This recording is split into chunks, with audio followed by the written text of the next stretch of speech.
Isn't Leonardo DiCaprio amazing in that movie?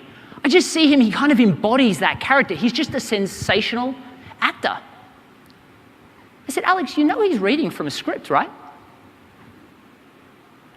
See, here's the difference. When we think about sales and scripting, what we imagine is the person that's calling us on a telemarketing call at 7 o'clock at night that sounds robotic, and it's clear that they're reading off a script. But the difference between that and an actor like Leonardo DiCaprio is he learns the script, every single detail. He embodies that script. He becomes that character.